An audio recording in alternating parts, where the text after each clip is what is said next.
starts with a program. Program is fact gathering, sitting with the client, his various departments, his managers, ascertaining what it is that they need. In some cases, you have a list of offices, and every office has a certain requirement for number of desks, bookcases, file cabinets. So the program is a written document of the client's needs. It's a needs assessment. That's basically what it amounts to. And what we do in that process is to quantify and qualify all of the spatial relationships. For instance, you're coming into a building, I need a receptionist. There's maybe a meeting room that should be adjacent to that.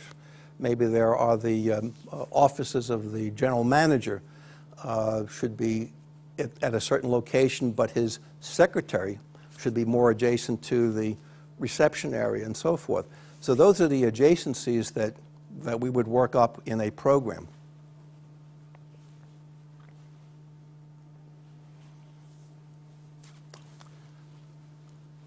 The process of gathering up this information in the program is part of the design solution. So we're gathering up this information to come up with a design that will satisfy the design solution. It also incorporates the budget, because if we're talking about gathering up all this information and we need 17 offices and we need the conference room and all of the kitchen and so forth that goes with the lunch area, suddenly we now have square footage, which translates into dollars. That's budget. And all of this leads up to a refined and approved program, and then we can start with the actual design solution.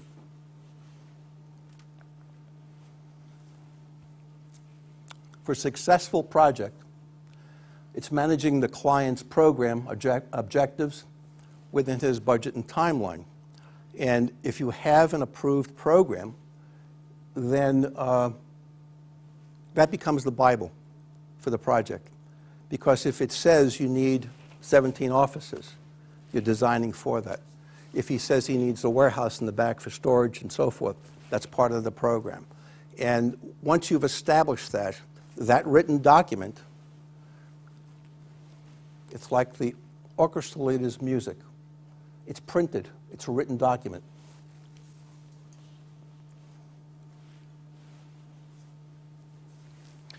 Well, when we gather up this information, we need to take it and put it into some kind of an order where it becomes a document that is easily translated into a design.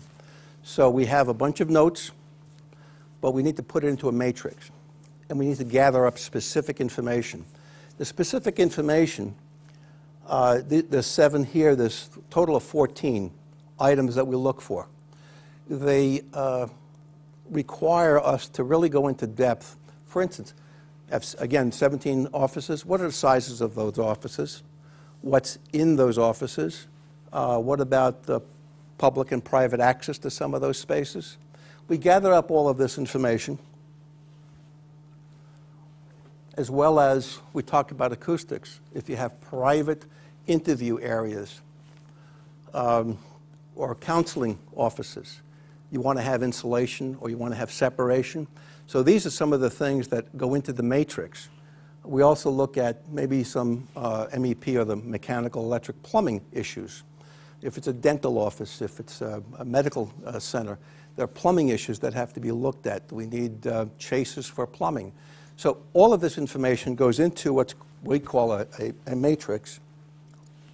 Looks like that. If you notice reception, number 1, and number 2, there's a dark circle. That dark circle represents the fact that those have to be immediately adjacent to one another. That comes out of the program analysis. If you look at number 1 and number 5, the seminar room, it also has a circle there. So you take this information, You have some square footage, you have some other information there. This is not fixed 14 items, but it's the beginning.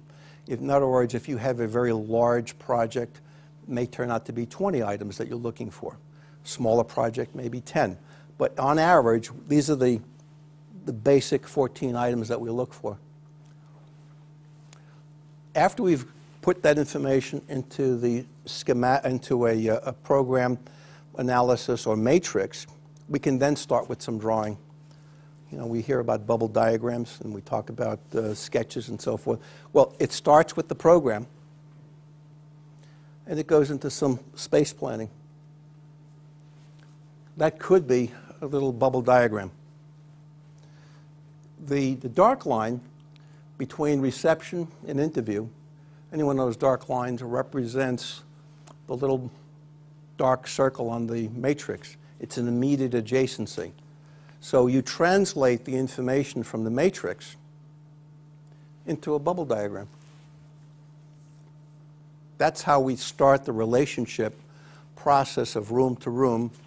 And in the case of what we're looking at here, you notice there's an apartment up at the top of that diagram with a dotted line leading to it. That's a private connection versus the others, which are public connection.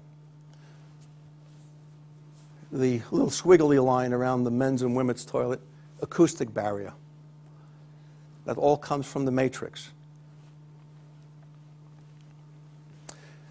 This part is where we start the visual problem solving.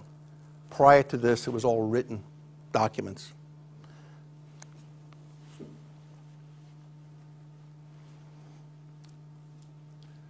This is an existing space with a new tenant. New tenant has certain requirements. We've looked at the bubble diagram. This is a translation of that bubble diagram into some real kind of spaces. It's still, as we call, bubble, but it's a beginning. That's the diagram we were looking at.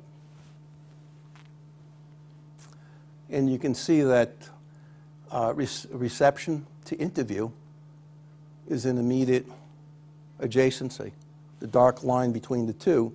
And if you look at where the entrance is, on the one side you have reception, on the other side you have interview. So it is a true representation of what the requirements are in this diagram. We take that bubble diagram, straighten out the lines, put in the square footages that are actually needed, put in some of the furniture. It starts to look like a plan. But in fact, it needs refinement because, again, it's still schematic.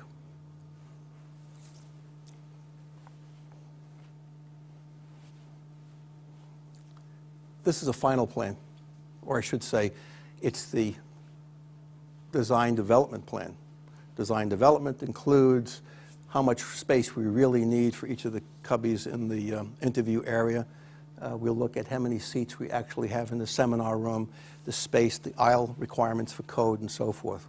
So we've gone from a written document to a little squiggly bubble diagram into a more refined and into a final plan for presentation and approval.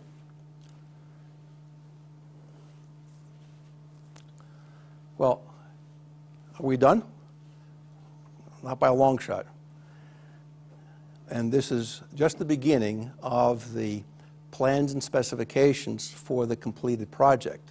So we've gone through programming, schematic design, design development, and we are just starting the construction documents. The construction documents are the actual instructions to the contractor or contractors to put together all of the labor materials that will complete this project. It also represents an analysis of code issues, and a set of those plans and specifications go to the local jurisdiction, the code enforcement officer, for his review.